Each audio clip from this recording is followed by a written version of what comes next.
Hi, I'm Dark Shades, and today I'm going to be talking about taking the O out of good and making it God. It sounds like a funny thing to say, doesn't it? But so many people say, oh God, this, and all this blasphemy. And it tells me that somewhere deep in their subconscious, they have an affinity with a spiritual being. They don't want to admit it. A lot of people don't want to admit that they believe on a deep subliminal level in God. They might not want to associate him or her with religion, but they do believe in a higher power. And it's God that makes us good. Sometimes if I didn't have that belief that there was a superpower who I called God, I don't know where I'd be. I mean, sometimes when you hear people talk about, oh, they talk to God, and some people say I'd be nowhere without God.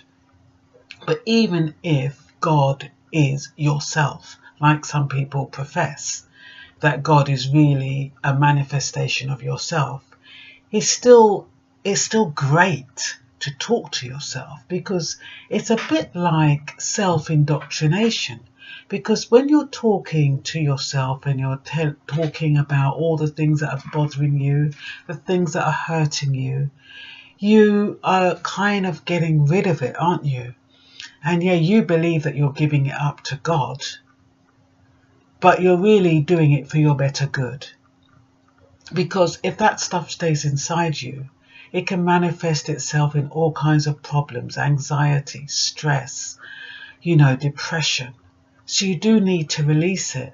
And if you have God in your life, what is wrong with that? To be honest, I would not have been where I am today if I didn't believe in God.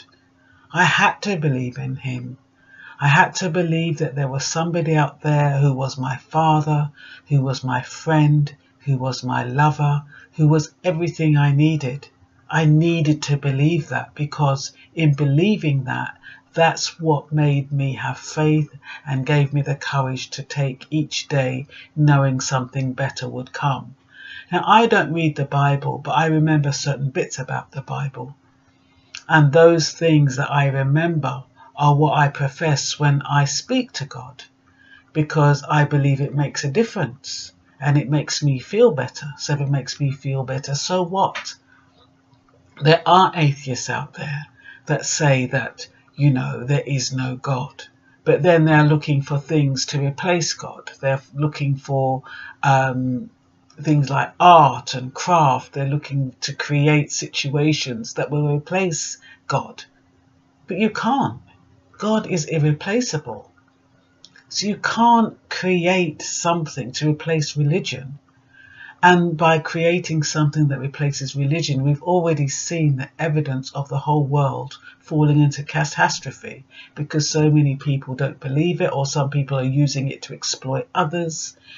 But, those that use it to exploit others, we shouldn't allow that to mar our judgment about what we feel and what we know and our personal relationship with something higher than ourselves. So I take the O out of good, because I know God is good, so the O can stay there and I can feel comfortable and refreshed and safeguarded and protected, knowing there's a higher power looking after me.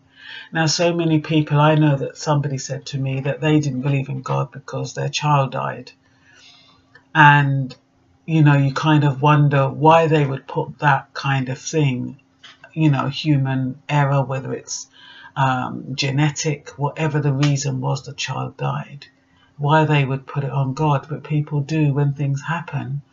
Bad things happen, they say there can't be no God, otherwise it wouldn't happen. There wouldn't be no starvation, there wouldn't be any killing, there wouldn't be this and there wouldn't be that. Forgetting that a lot of things that are bad are man-made. It's a lot to do with envy, jealousy, strife, poverty. All of those things create poverty, and greed is the biggest one. People are so greedy. They don't want to share what they have, even though they know by sharing the world will be a better place to live. So I'm going to stop it there. And those are my thoughts. And I'll speak to you soon. Bye.